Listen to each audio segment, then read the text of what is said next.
What if I told you that what Frédéric Vasseur saw in Mugello made him completely change the way Ferrari sees his future by 2025? What data did the SF-25 register with Hamilton that made the foundations of the team tremble? In the heart of the car, the rear suspension showed an alarming weakness.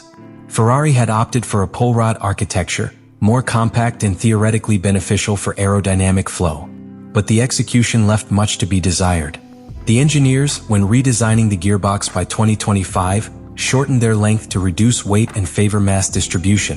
This limited the space to locate an efficient damping system. The result was a weak, little reactive and highly sensitive suspension to any change in the load. In short, Ferrari was in a technical alley. They could not lower the height without risking sanctions. They could not keep it high without being slow. And they could not completely redesign the car mid-season without violating budgets or compromising development by 2026. It was a perfect storm. And in the midst of everything, Lewis Hamilton, in his first year with the team, observed how his dream of returning Ferrari to the top faced a harsh reality of poorly made decisions, poorly executed structures and promises that were not held on the track. This was the context in which Ferrari decided to go to Mugello, a private test that was not a simple shooting session. It was a desperate attempt to save his season. But no one, even Vasseur, imagined that what would happen there would mark a before and after for the SF-25. Ferrari's decision to transfer his private evidence to Mugello was not fortuitous. This circuit, located in the Italian Tuscany, represents one of the most demanding and complete paths of the European calendar, although it is not part of the official championship. Mugello offers a unique combination of high-speed curves, pronounced elevation changes and constant demands on the aerodynamic load of the car. For Ferrari, it was the ideal laboratory. There they were going to face the unappealable verdict of physics. There was no room for optimistic simulations. If the car failed in Mugello, it would fail anywhere. In this context, the July 17th test was developed.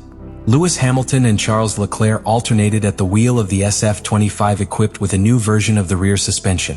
It was not a small adjustment or incremental evolution. It was a deep restructuring of the original concept. The most important thing, the anchor point of the upper triangle was completely redesigned. Ferrari relocated the front arm of this component to a different area of the monocoque, directly anchoring it in a redesigned transmission housing, built with ultralivian compound materials but internally reinforced. The key to this redesign was to improve the anti-quad effect. This technical concept, often ignored by the general public, is essential for the traction of the car acceleration. When a car accelerates, the rear axle tends to compress under the load. If that compression is not controlled precisely, traction is lost, the rubber is degraded and stability is committed. Ferrari, when reconfiguring anchor, sought just that: maintain a firm posture of the car, preventing it from sinking excessively in acceleration. This would open a new operating window for Pirelli tires, allowing to use more aggressive pressures and maintain performance in long sections. The work in Mugello was not just a track. In parallel, from Maranello, the simulation team replied each change in real time. The objective was double: validate the data of the SF-25 with new suspension and compare them with the previous simulations of the previous package. And the results were immediate. From the first batch with Hamilton, more stable where curves were observed, higher speed passage speed, and a much more consistent traction to slow turning. Even in full fuel load, the car no longer showed the structural fatigue that had condemned it in previous races. The telemetry showed a revealing fact.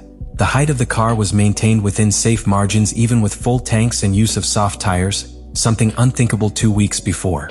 The estimated gain according to the simulators was around the 10th by return, but the most important thing was not the time per lap.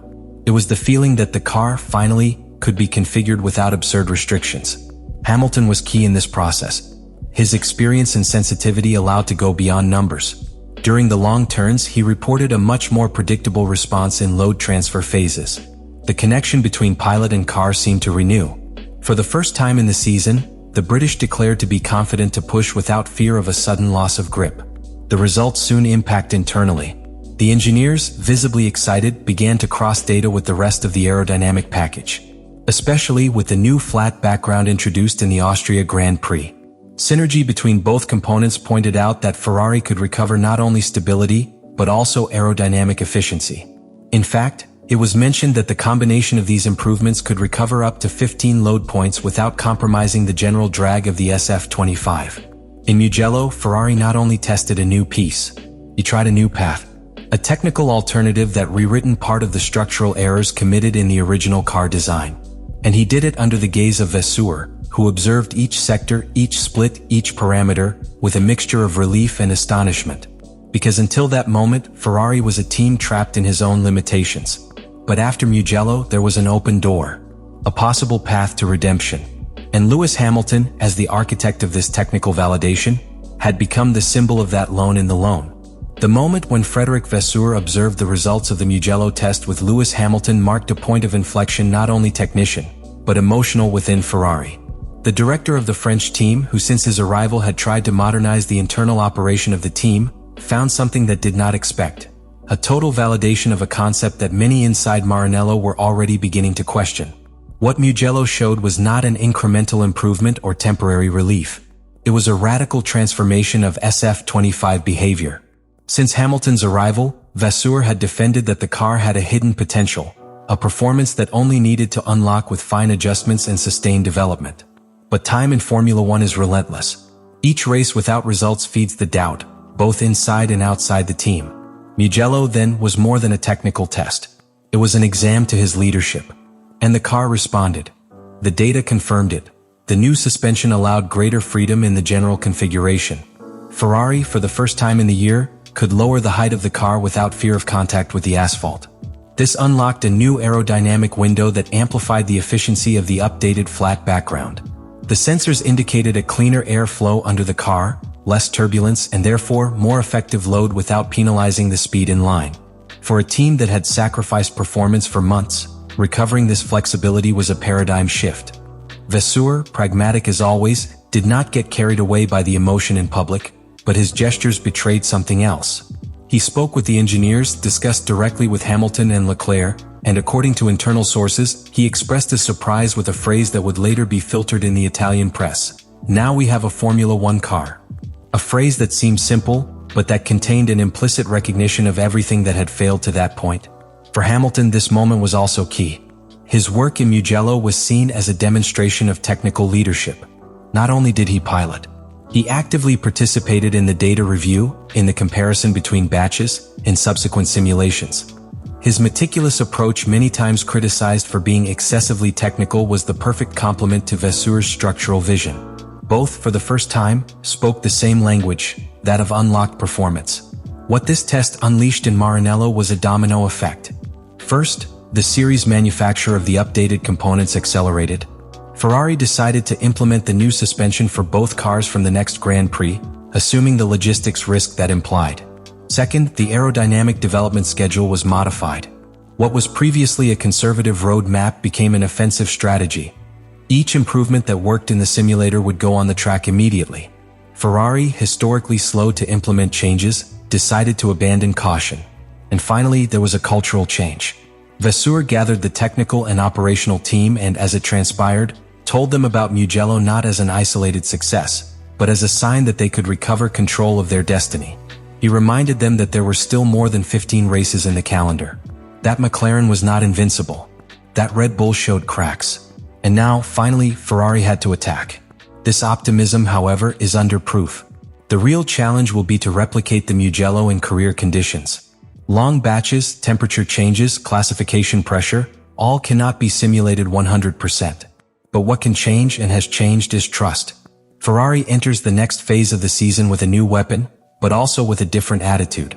What seemed like a slow reconstruction is now projected as an aggressive recovery.